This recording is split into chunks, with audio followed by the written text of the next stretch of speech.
Hi hello నమస్తే welcome to విజయ మా ఊరు ఆడియో బుక్స్ ఛానల్. నేను విజయలక్ష్మిని. ఫ్రెండ్స్, కథా స్రవంతిలో ఈరోజు మరో చక్కటి కథతో మళ్ళీ మీ ముందుకు వచ్చానండి. ఈరోజు మీకు వినిపించబోతున్న కథ వలివేటి నాగచంద్రావతి గారి మునిమాపు కథ. మరి ఆలస్యం చేయకుండా కథలోకి వెళ్ళిపోదాం. వలివేటి నాగచంద్రావతి గారి మునిమాపు కథ ఆడియో. ఎలా ఉంది జీవితం? చిరుమందహాసం మొహం మీద తాండవిస్తుండగా అడిగారు రామచంద్రం గారు, చేతిలోని గుణపం పక్కన పెడుతూ.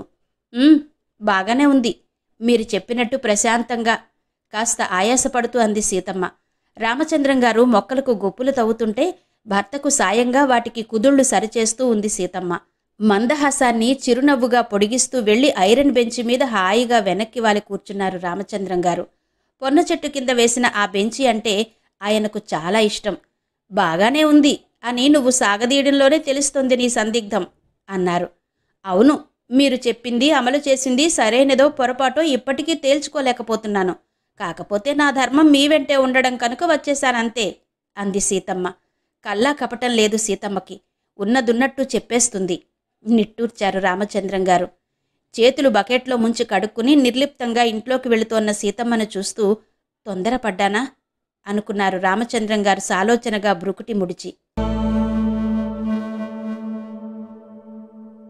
రామచంద్రం గారు ఉద్యోగ విరమణ చేసే వేళకు కొడుకులిద్దరూ ఉన్నత ఉద్యోగాల్లో ఉన్నారు. రిటైర్ అయ్యారు కదా, ఇక మా దగ్గరకు వచ్చేయండి నాన్న అన్నారు అభిమానంగా. పెద్ద దిక్కుగా ఉంటారు, రండత్తయ్యా అన్నారు కోడళ్లు కూడా. దంపతులిద్దరూ చాలా సంతోషించారు. వాళ్లు కోరుకున్నది అదే. తమ ఉద్యోగరీత్యా కొడుకుల పై చదువుల వల్ల తాము పిల్లలు వాళ్ల చిన్నతనంలో తప్ప కలిసి ఉండడం పడనేలేదు.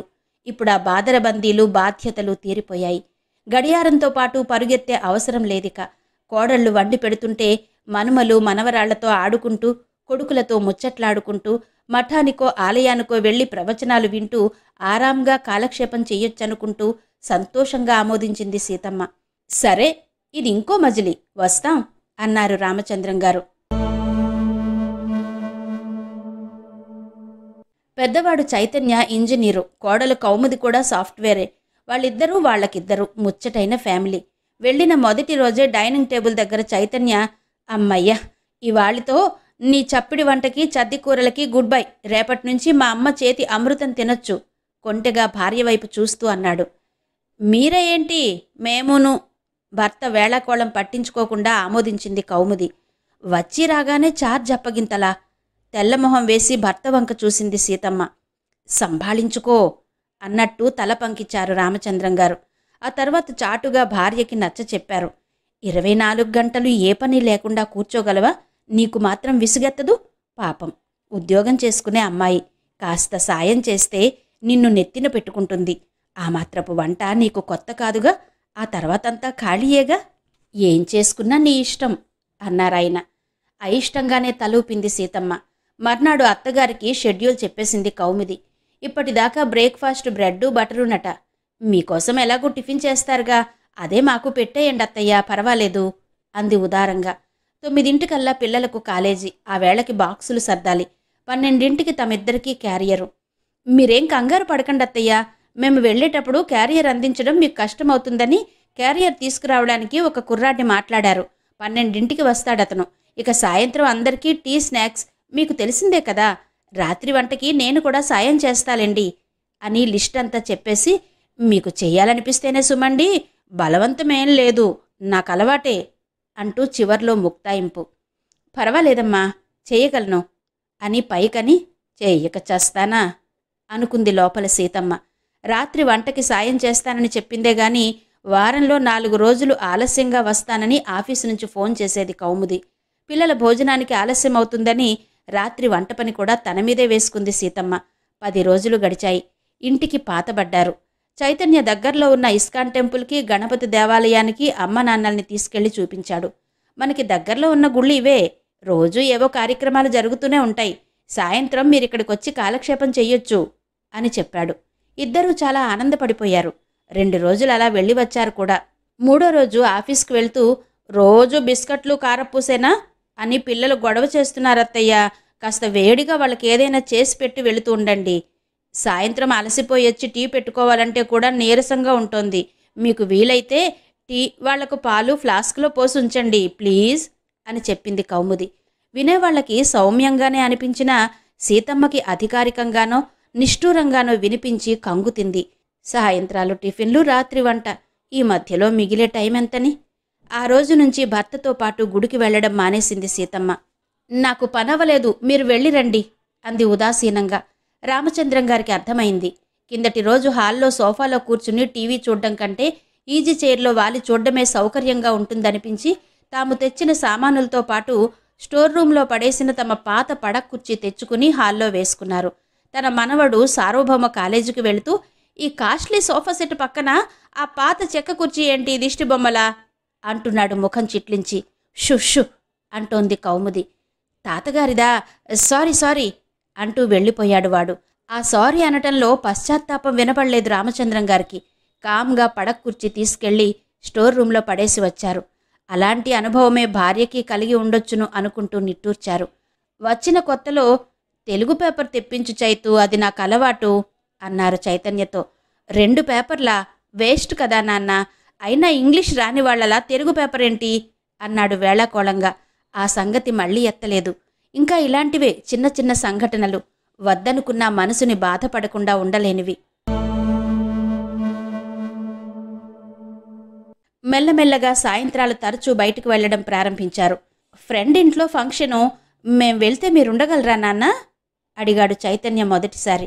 ఆహా అన్నారు రామచంద్రం గారు. కొన్నిసార్లు పిల్లల్ని తీసుకుని వెళ్లేవారు. కొన్ని పార్టీలకి భార్యాభర్తలిద్దరే వెళ్లేవారు. నలుగురు వెళ్ళిపోయినప్పుడు అంత ఇంట్లో బిక్కుబిక్కుమనిపించేది. అది ఒక పెద్ద గేటెడ్ కమ్యూనిటీ. 6th ఫ్లోర్ వాళ్ళది. కలగూరు గంపల మన రాష్ట్రం తప్ప అన్ని రాష్ట్రాల వాళ్ళు కాపురమున్నారు. ఎవరి దారి వాళ్ళది. ఏదో ఒక టైంలో తప్ప మనిషి మొహం కనిపించడమే అరుదు. ఇక పొద్దుగూకితే కారిడార్లో వేసే లైట్ల వెలుతురు తప్ప మిగతా అంతా జీబురుమంటూ ఉండేది. వెళ్ళిన వాళ్ళు ఎప్పుడొస్తారా అని నిమిషాలు లెక్క పెట్టుకునేవాళ్ళు. పిల్లల్ని ఇంట్లో వదిలేసినప్పుడు వాళ్ళు చేసే అల్లరికి అంతుండేది కాదు. ఫ్రెండ్స్ని పిలిచేవాళ్ళు. ఇక వాళ్ళంతా కలిసి మ్యూజిక్ స్టెప్పులు, పెద్ద పెద్దగా నవ్వులు, మధ్య మధ్య ఎనర్జీ కోసం నాని మాకవి వేయించి పెట్టు, లేదా ఫలానా ఐటమ్స్ చేసి పెట్టవు అంటూ అర్థిస్తున్నట్టే ఆర్డర్లు. ఒక్కో రోజు డిన్నర్ కూడా. హైరాణ పడేది సీతమ్మ. పని పూర్తయితే కాస్త నడుం వాల్చాలని ఎదురు చూసేది. స్టీరియో మోతకి తలనొప్పొస్తున్నా చెవుల్లో దూది పెట్టుకుని కూర్చుని కూడా సందడిగా ఉంది కదూ అనేవారు రామచంద్రం గారు చిరునవ్వుతో.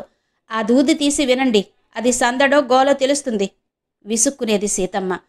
ఏరుకి వరదొచ్చినప్పుడే ఉరవళ్ళు పరవళ్ళు, ఆ వయసుకి ఆ ఉత్సాహం తుళ్ళింతలు సహజం, అదే అందం అనేవారు రామచంద్రం గారు. మరి ఆ వయసుకి మనం అలాగే ఉన్నామా? మొహం చిట్లించి రెట్టిస్తూ అడిగింది సీతమ్మ. ఆ రోజులు వేరు. కాలానుగుణంగా మనం మారలేకపోయినా కనీసం అర్థం చేసుకుని సహించగలగాలి. మీరెప్పుడూ నాకే చెప్తారులేండి ధర్మపన్నాలు. మొహం ముడిచింది సీతమ్మ. ఆ రోజెందుకో లేచిన దగ్గర నుంచి కాగే నూనెలో వేసిన ఆవగింజల్లాగా చిటపటలాడుతోంది కౌముది. తడి టవలు మంచం మీద పడేసినందుకు పిల్లల్ని తిట్టింది. పిలిచిన వెంటనే పలకనందుకు మొగుడి మీద ధుమధుమలాడింది. కర్మకాలి సరిగ్గా అప్పుడే అత్తగారు మిక్సీ కోసం బోర్డు మీదున్న స్విచ్ నొక్కబోయి పొరపాటున పక్కనే ఉన్న కుక్కర్ స్విచ్ నొక్కేసింది. గయ్యిమంది కౌముది. మీకు 100 సార్లు చెప్పాను కరెంటు వస్తువుల దగ్గర నిర్లక్ష్యంగా ఉండొద్దని. ఇప్పుడు నేను చూసుండకపోతే కుక్కర్ పేలిపోయేది. మొన్న మేజాబాల తుడుస్తూ వాటర్ ఫాల్స్ షోపీస్ పగలగొట్టారు. నిన్న ఐరన్ బాక్స్ ముట్టుకున్నారు, అది పనిచేయడం మానేసింది. అసలు మీకు మిక్సీతో పనేంటి? మీరు తెచ్చుకున్నారుగా ఆ రోలు రోకలి బండాను. కోడలు కురిపించే వడగళ్ల వానకి బిత్తరపోయి నుంచుండిపోయింది సీతమ్మ. ఆ తర్వాత చైతన్య వచ్చాడు. అమ్మా, ఆఫీసులో ఏవో గొడవలు, ఆ చికాకులో ఏదో వాగేసింది. చూసావుగా పొద్దున్న పని మనిషిని కూడా ఎలా తిట్టేసిందో. అదంతే, నువ్వేం మనసులో పెట్టుకోకు అని తల్లికి సంజాయిషి ఇచ్చాడు. అంటే పని మనిషి తను సమానమా? సీతమ్మ మదనపడింది. భర్త తరిమేడో తనకే అనిపించిందో గాని కౌముది కూడా వచ్చి సారీ అత్తయ్యా, కోపం ఆపుకోలేకపోయాను అని పాఠం ఒప్పజెప్పింది. ఆ రాత్రి రామచంద్రం గారు నిద్రకు ఉపక్రమించబోతున్నప్పుడు మెల్లగా అంది సీతమ్మ, మనం ప్రసన్న దగ్గరికి వెళ్దాం. రామచంద్రం గారికి తెలుసు చిన్నవాళ్లతో చివాట్లు తినడం బాధాకరమే. సీతమ్మ మనసు గాయపడింది. స్థలం మార్పు మంచిదే అనుకున్నారు. మర్నాడే చిన్నవాడు ప్రసన్న ఉండే ఊరికి రైలు టికెట్ రిజర్వ్ చేయించారు. తల్లిని తండ్రిని స్టేషన్లో రిసీవ్ చేసుకున్నాడు ప్రసన్న. ఇంటికి వెళ్లగానే కోడలు సువర్ణ నవ్వుతూ ఎదురొచ్చింది. అత్తగారి చేతిలో బ్యాగ్ అందుకుంటూ చిక్కినట్టున్నారే అంది. మొదలు అనుకుంది సీతమ్మ. కోడలి పలకరింపులో శ్లేష ఆమెకు మాత్రమే అర్థమైంది. సువర్ణ పెద్దగా చదువుకోలేదు గాని మాట చమత్కారం మాత్రం కావలసినంత. ఉద్యోగస్తురాలైన తోటికోడలు నానా చాకరీ చేయించుకోవడం వల్లే అత్తగారు అలా చిక్కిపోయారని ఆ పలకరింపు తాత్పర్యం. అబ్బో, సెగ రగలకుండా వాత పెట్టగల సమర్థురాలు సువర్ణ. అది మొదలు ఏ పని అందుకోబోయినా అబ్బెబ్బాయ్ వద్దత్తయ్యా, మీరు విశ్రాంతి తీసుకోండి, నేనున్నాగా, నాకేమన్నా ఉద్యోగమా సద్యోగమా అని అడ్డం పడుతోంది. పోనీ ఇది బాగానే ఉందిలే అని మనవరాలు శర్వాణిని ఒళ్ళో కూర్చోబెట్టుకుని ఏ పుస్తకమో పట్టు కూర్చుందామంటే ఇక సువర్ణ వేసే శివాలు వినాల్సిందే. ఏదో పనున్నట్టు ఇల్లంతా అలగం తిరిగేస్తూ పిల్లల మీద, పనివాళ్ల మీద, మొగుడు మీద అరిచేస్తూ పొద్దున్న 6ంటికి లేచాను, వేధవ పని తెవిలి చావదు, నడుములు విరిగిపోతున్నాయి అంటూ అపసోపాలు. అన్ని పనులకి పని మనుషులున్నారు. చివరికి వంటింట్లో తన చేతి కిందికి కూడా ఒక అమ్మాయిని పెట్టుకుంది. మరి ఎందుకంత ఆయాసమో? దాని తరహా అంతేలేమ్మా, నువ్వేం పట్టించుకోకు అన్నాడోసారి ప్రసన్న. రామచంద్రం గారు ఇంకో విషయం గమనించారు. కోడలు తమని ఇంటి మనుషుల్లా కాక బంధువుల్లా ట్రీట్ చేస్తోందని అడగకుండానే 2-3 సార్లు కాఫీ అందిస్తోంది, 2 రకాల టిఫిన్లు చేస్తోంది, ఏమరపాటు లేకుండా బాత్రూంలో 4 రోజులకు ఒక కొత్త సోపు, మడత నలగని టవలు పెడుతోంది. భోజనంలో రోజుకో స్పెషల్. ఎందుకలా? దొరికింది సమాధానం. ఆ రోజు 1 తారీఖు. ఇంట్లో పనిచేసే వాళ్ళందరికీ జీతాలిస్తోంది సువర్ణ. ఏంటి, చుట్టపు చూపుగా వచ్చిపోయే వాళ్ళకు కూడా లెక్క కడుతున్నావా నువ్వు? గదమాయిస్తోంది సువర్ణ. పెద్దమ్మగారు పెద్దయ్యగారు ఉండిపోరా? తేల్చుకుంటోందా అమ్మాయి. ఎందుకుంటారు? వాళ్ళకేమీ ఇల్లు వాకిళ్ళు లేవనుకుంటున్నావా? పిల్లల్ని చూసుకోవాలనిపించినప్పుడు వస్తూ ఉంటారు, వెళుతూ ఉంటారు, అంతే. ఇది వరకు అంతే కదా. భరోసా ఇచ్చింది సువర్ణ. కాఫీ కప్పులు సింకులో పడేద్దామని వస్తోన్న సీతమ్మ స్థాణువైపోయింది. అదన్నమాట సంగతి. సీతమ్మ చెప్పగా విని నిట్టూర్చారు రామచంద్రం గారు. కింకర్తవ్యం అనుకునే లోపల తేల్చుకోవాల్సిన అవసరం తోసుకొచ్చేసింది. సువర్ణ తల్లి సుభద్రమ్మగారి రూపంలో.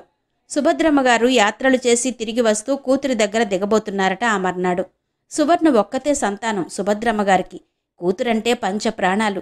తల్లి అంటే పిచ్చి ప్రేమ కూతురికి. వరాలిచ్చే దేవత అల్లుడికి.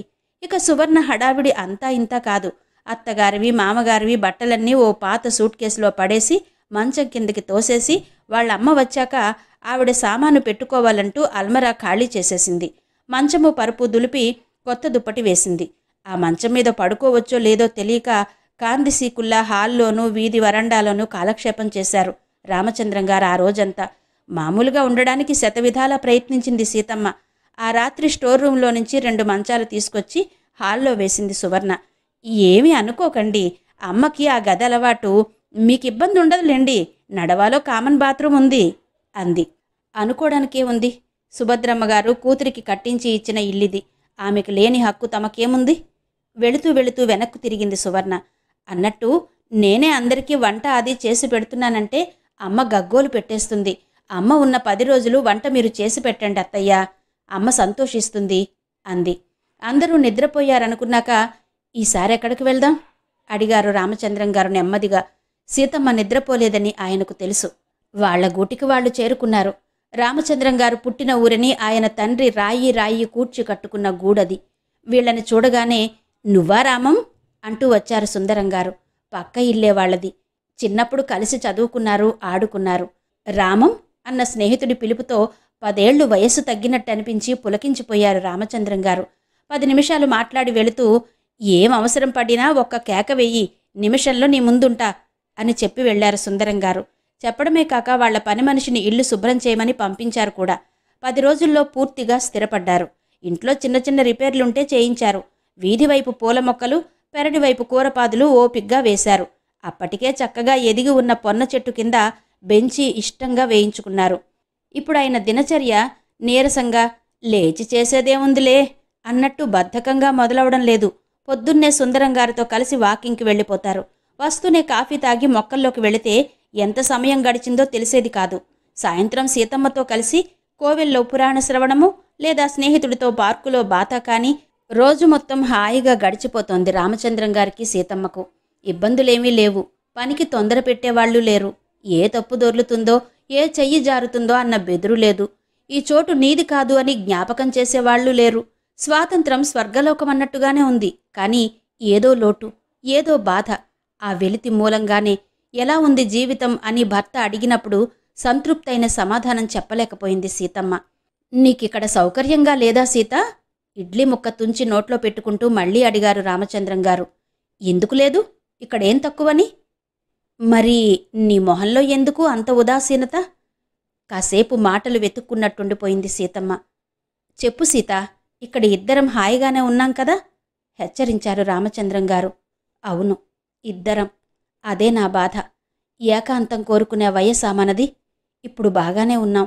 కానీ ఎన్నాళ్ళిలా ఉండగలమంటారు? ఉండగలిగినన్నాళ్ళు. ఆ తర్వాత? అది భగవంతుడికి వదిలేద్దాం సీత.